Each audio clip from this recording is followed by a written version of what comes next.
And welcome to the Big Reviewski with Chicago Town Pizza. My name's Eoghan, there's Rory, and coming up on today's show, we have got cowboys, we have got Christmas controversies, and we have got kinky curses. That actually sounds pretty amazing. I would watch and listen to and also subscribe to that show. That's not all we have, though. We also have something very special just for you. It is, of course, free pizza. All you have to do to be in with a chance of winning some delicious Chicago Town goodies is head over to the Big Reviewski Twitter account and enter our competition there. But now that's enough about pizza because I want to hear about beef. And Rory, what beefy movie news story do you have for us beef fans this week? Marvelous segue, first of all. Round of applause. So this week, one of the big talking points on the internet was to do with the Fast and Furious saga, because the behind-the-scenes drama is almost as Shakespearean and operatic as the on-screen drama that you might expect from these particular films. So we'll go through it. We're going to do a quick oral history of Vin Diesel versus The Rock. And so we've got two of the beefiest men in Hollywood having one of the beefiest beefs that's ever been beefed. It all kicked off around the release of Fast and Furious 8, which was actually released just over 5 years ago now. So this is a 5-year beef. This is one of those cured beef, they do a thing with the beef and it's it's been aged, this beef. So The Rock put an Instagram post out just basically calling out some of his male co-stars as being candy asses, and no one in particular was called out, but everyone was like, "Hey guys, is he talking about Vin Diesel?" Because it seems like there's some issues there.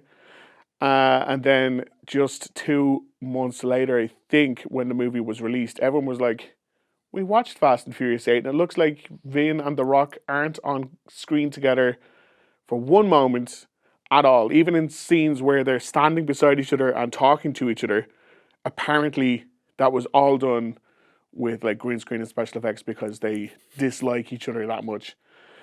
The Rock put up another post. It was like, "Thanks Scott Eastwood, thanks Tyrese, thanks Ludacris, thanks Michelle Rodriguez, thanks da da da da da da da." He thanked me, he thanked you, Owen, he thanked everyone we've ever met. The only person on the planet he did not thank was Vin Diesel. So everyone was like, listen, beef, and we're staying out of it because, well, one, we love it and we can't wait to see what happens next. And two, what happened next was Hobbs and Shaw. So apparently everyone was super annoyed about that. None more so than Tyrese, who put up his own. I love that all the beef now is just all on social media. It's like social media beef. They're children. They're actually children. Tyrese Gibson's social media posts were the act of a spoiled brat, basically. Yeah, it's when someone a friend or a colleague puts up a subtweet and you're like, "Ooh, what's that about?" But because these people are so famous, there's no mystery behind who they're talking about. So it's like my bald, muscly co-star from this driving film, but I'm not naming names, so don't you worry about it. Is it him? So Tyrese put up one saying, "Congratulations to The Rock for making the Fast and Furious franchise all about him, because Hobbs and Shaw took the release date that was originally intended for Fast and Furious 9, which then, because of the pandemic, wasn't released until this year. So that was 2 or 3 years it was pushed back, and everyone was like, The Rock, what are we going to do? I've got a question though, Owen. Why is everyone so annoyed at The Rock doing a spin-off, but no one is annoyed at Jason Statham doing that same spin-off? I don't know what the story is here because I know we've got our own theories, and people should go back and check out TBR Spotlight, our Fast and Furious deep dive into every single film, where we forced our ex-friend at this stage, Gary Carroll, to watch all of the Fast and Furious movies when he hadn't seen one of them, he hadn't seen a Vin Diesel movie, and he hadn't seen a Rock movie. So I don't know how he's feeling this week, reeling at all of this brand new news. But yeah, Jason Statham got off light, and The Rock seems to be suffering the brunt of it. He can take it, though. He's a big man. He'll be fine. Yeah, he's yeah. Plus, he's got support because a few years later, Vin Diesel gave an interview to Men's Health magazine, I think, and was like, "Listen, I think me creating this beef actually helped The Rock give a better performance in the Fast and Furious interviews, and he described it as being Fellini-esque, which is just magnificent. It was like when he said he wasn't going to do Too Fast, Too Furious because it wasn't like The Godfather, which I loved it. But this was in the middle of the Jungle Cruise press junkets, like world tour, and Emily Blunt weighed in with that like precision, tactical, like surgical sarcasm, where it was like, well, thank God Vin Diesel was there to help you with your acting, The Rock, because where would you be without him? Yeah, so like that was the most recent one. That was this summer. We were like, well, I guess that's that because we know Fast 10 is being made. Actually, Fast 10 Part 1 and Part 2. And Hobbs and Shaw 2 is currently in pre-production. And we thought they were those two roads would never converge again. But Vin Diesel, just this week, put up on Instagram a post of him and The Rock in, I think it's Fast 5. And it's like, hey, The Rock, my brother, it's time to get the family back together. And he did the ultimate guilt trip. He was like, I promised Paul Walker I'd get you back in. And I was like, oh, The Rock can't say no now because he's used Paul Walker. He's invoked the spirit of dead Paul Walker, unfortunately. And also Vin Diesel's kids. My kids call you Uncle Dwayne as well. So he's just hitting them from every emotional angle for this one. It's like, pack your bags because you're going on the ultimate guilt trip. Like, it's beyond. I love it. But yeah, like at the time of recording, The Rock has not responded. Probably at this point, they're all like, why didn't we just make all those DMs and just say this privately as opposed to making it so public? But, some people might think that this is just the world's greatest cinematic publicity stunt because getting The Rock and Vin Diesel back together for Fast 10 is definitely, like, I was going to go see Fast 10 anyway. There was no question about it. But knowing they're back together, potentially like baiting lumps off each other with hammers and concrete blocks and whatever, like, yeah, I guess, yeah, you win. If this has been a plan that they've had in the works, like even secret, it is very Fellini-esque to kind of drag it out in this way. So, and that is a classic hallmark of Vin Diesel style. So that would be to be expected. Or else you just want to make a of money. It's basically like Oasis and the Gallagher brothers coming back together eventually at some point for one big reunion concert. So, as you said, people will be going to see those films anyway. If they do manage to convince The Rock to come back, hopefully with a starring sarcastic performance from Emily Blunt as well, that would all be incredible. And then we'll get back in touch with Gary, our friend, and see if he's up for doing an extra bonus episode of TBR Spotlight as well. So I'm glad that beef looks like it's possibly coming to an end. You made it sound very tasty, but I can assure you, I want to take this opportunity now. I would never, ever do anything like that to you, Rory. Nothing will ever come between us. I can't make that promise. Okie dokie. Well, thanks for the movie news. Now it's on to our big cinematic release of the week, and there's pretty much only one to talk about this week, and I do have some breaking news of my own.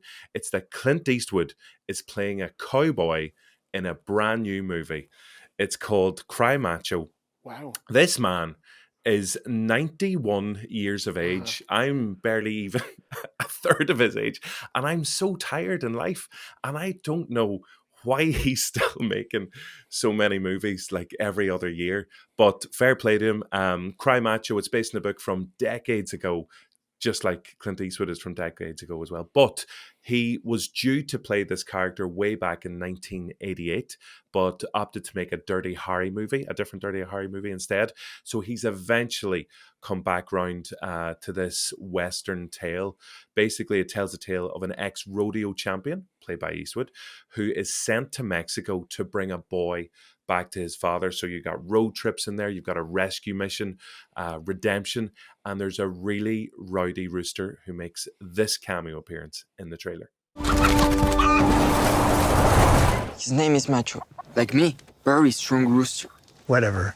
What's wrong with that? Nothing. Guy wants to name his cock Macho. It's okay by me. The film has already been out in the States and available on HBO Max for a few weeks now. It's not getting fantastic results, but your dad is definitely still going to watch this Clint Eastwood movie. And don't forget, even a mediocre Eastwood movie is still better than most other films anyway. It's now time for our favourite trailer of the week. And Rory, I don't know if it's just, because it's the spirit of giving and goodwill, but I'm allowed to pick this week's trailer. That's pretty exciting. Yeah, like I mean, you started this section with our favorite trailer of the week, and that's, I feel, inaccurate.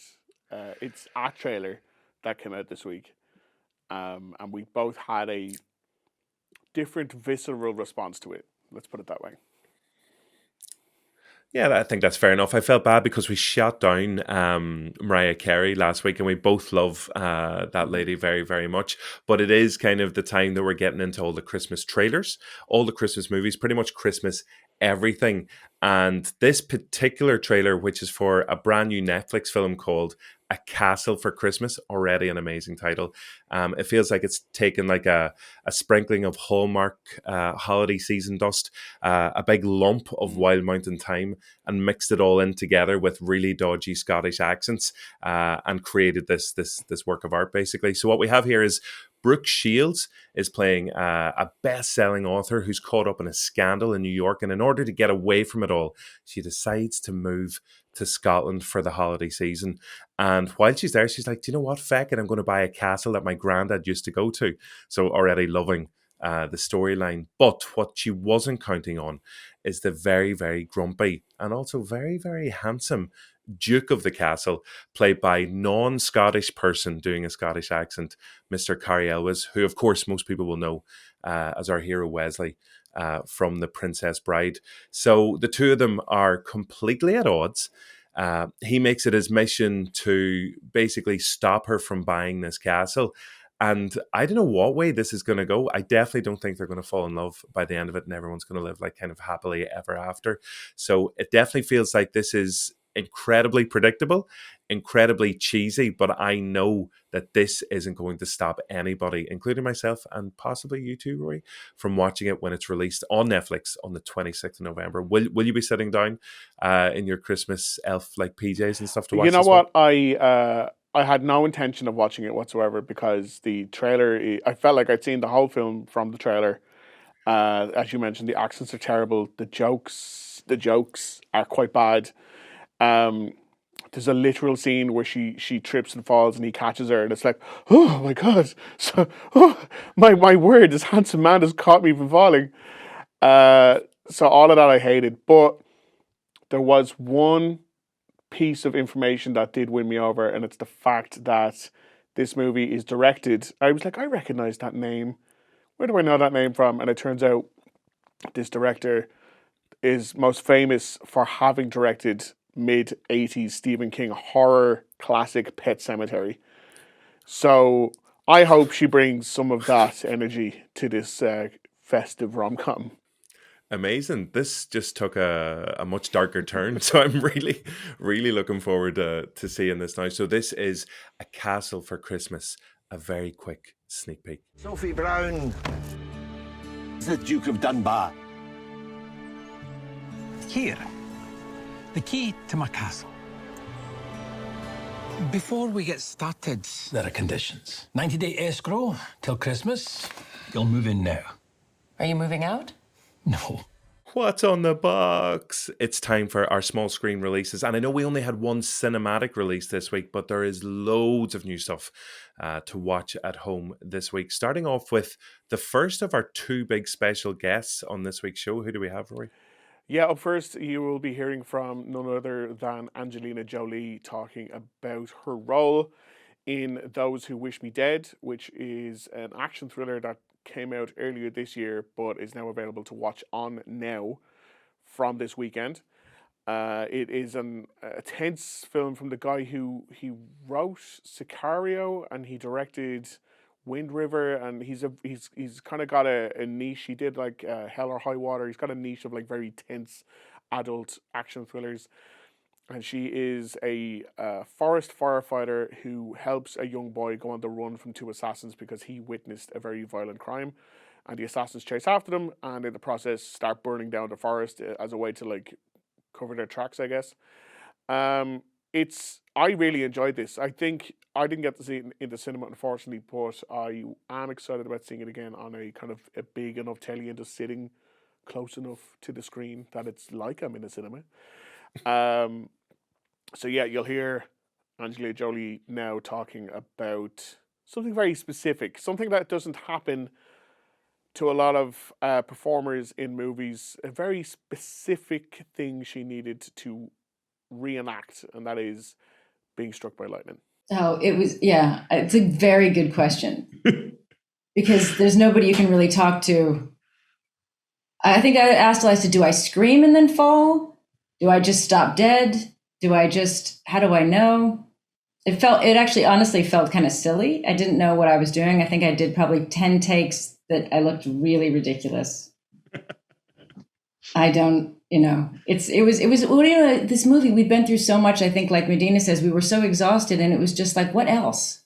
Today I get struck by lightning. Tomorrow I get shot at. The next day I'm in a river. The next day I'm being repelled. Like, this was good. The amazing Angelina Jolie there speaking to the amazing Rory Cashin.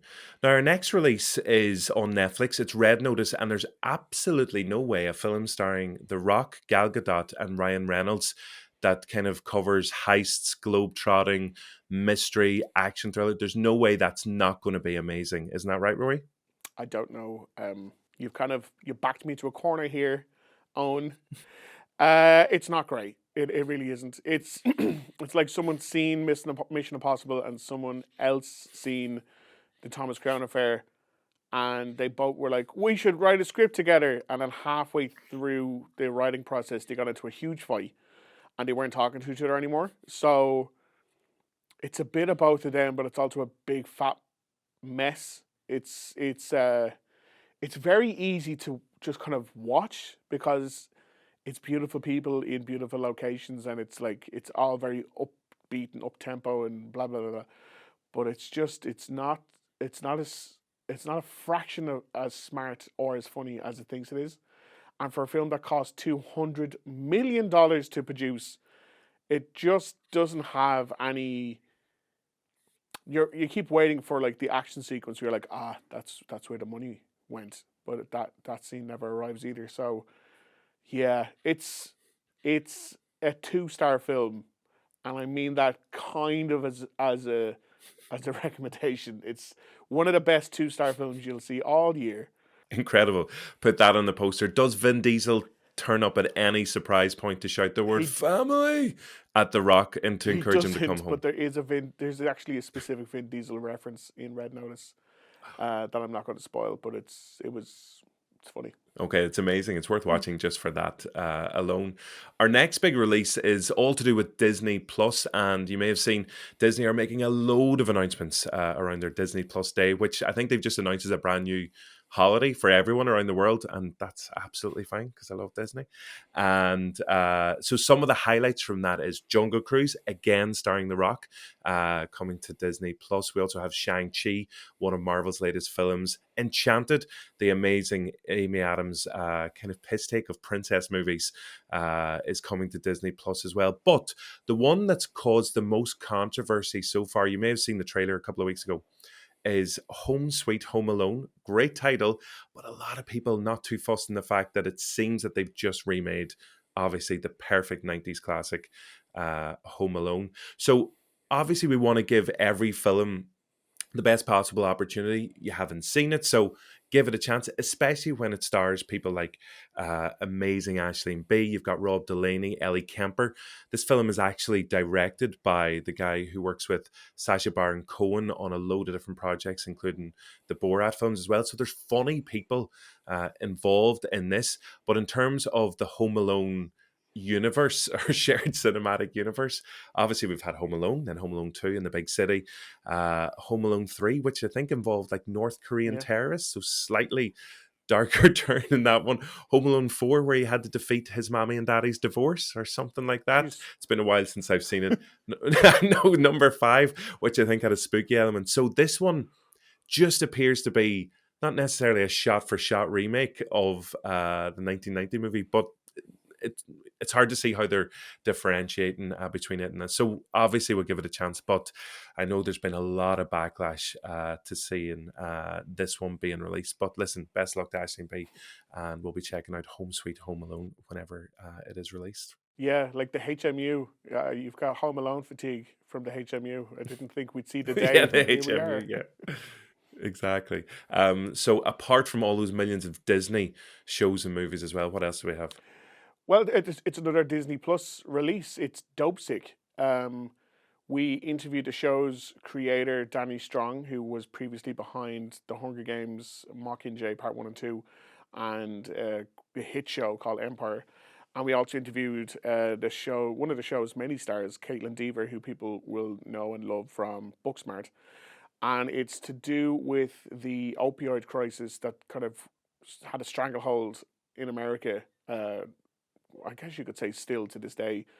And it takes do you remember the Steven Soderbergh movie Traffic that had the drug empire from pretty much every angle possible? It's not too dissimilar from that. So we get the doctor's point of view, and the doctor's played by Michael Keaton. We get a patient's point of view, and that's Caitlin Dever. We get the investigators, and that's Rosario Dawson and Peter Sarsgaard. And we get the company who created it, and that's Michael Stuhlbarg, who's this fantastic character actor. So the cast is it's a heavy deck, and everyone in it is really, really good. And it's got Barry Levinson, who previously directed Good Morning Vietnam and Rain Man, executive producing and directing some of the episodes. So it's got this huge heavyweight caliber behind it. It's quite good. Now, to be fair, I've only seen the first 3 episodes, so it could be brilliant or it could, taper off. But from what I've seen so far, it's quite good. It is a heavy watch because obviously the topic it's tackling. But it is almost worth watching just for the performances and to get an interesting insight into a story that I think everyone was kind of mildly aware of, but to get it from every level of approaching it is unique and interesting. Lovely stuff. So Dopesick coming to Disney Plus this week. And last but not least, Rory, I know you're very excited about this. It is, of course, Curse of the Chippendales, because you love curses. Nice swerve. I appreciate that. Yeah. It is a documentary series looking into the kind of all-male stripper group that were huge in the 90s, I think, 80s and 90s, and how they burst into popularity thanks to all girls nights and stuff in clubs, and the kind of untapped resource of all ladies nights. But it wasn't long before anything that's that popular starts to go a bit sour. So we get glimpses from the trailer anyway of gangster involvement and extortion and assassination plots and blah blah blah blah. So lots to dive into. And I guess maybe if you're interested, I can't imagine it'll be Hustlers level good, or even Magic Mike level good, but it's a different. Of all the things that you think, how bad can it be?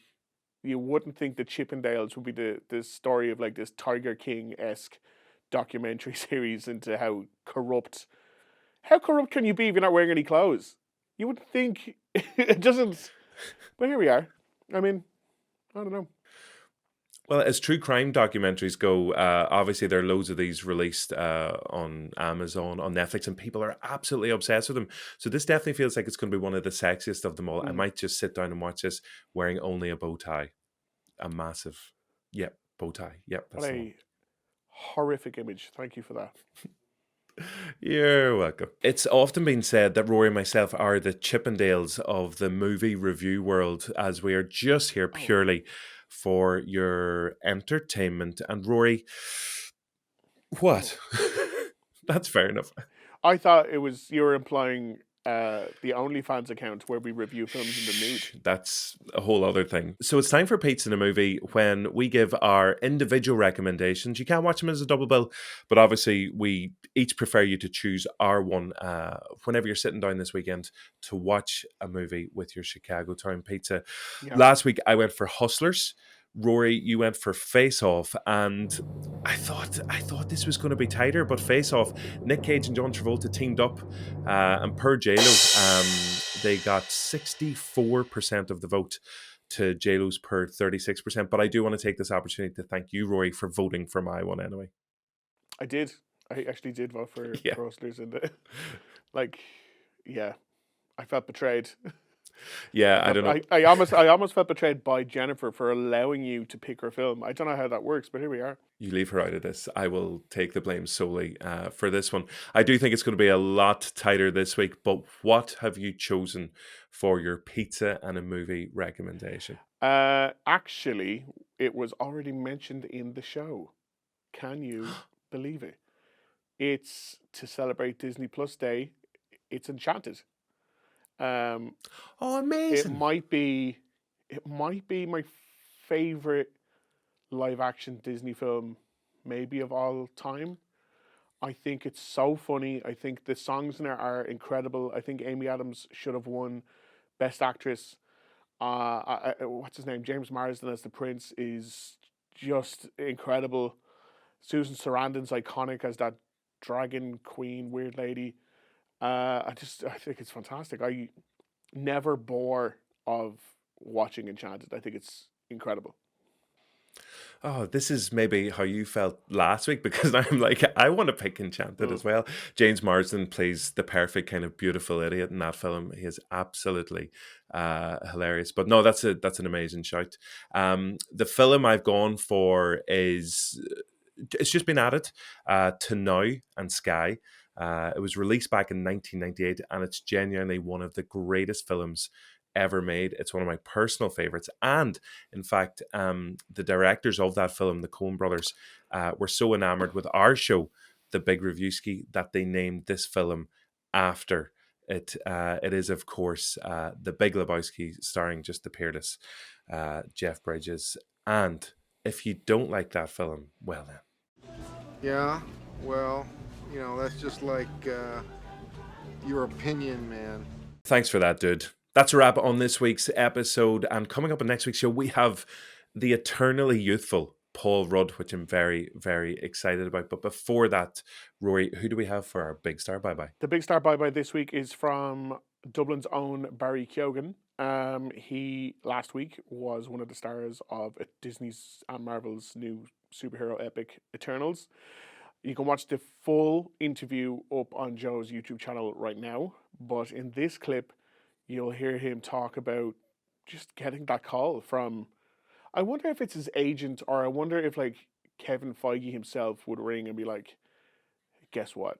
You're in the huge new Marvel film with Angelina Jolie and Salma Hayek and Richard Madden and Kit Harington, blah blah. Oh, you got the part over Keanu Reeves, by the way.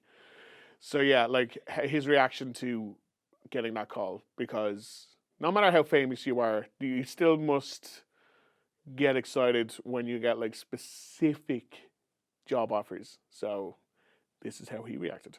I still couldn't get my head around it, but for me, to be working for Marvel, it's really, it's so nice, and being a massive fan of Marvel growing up and that. But for me, it's Chloe Zhao as well. Seeing the writer and that, I was like, I just want to work with that woman. I really do. And if I was told that, that's the only director you're going to work with for the rest of your life, I would be happy.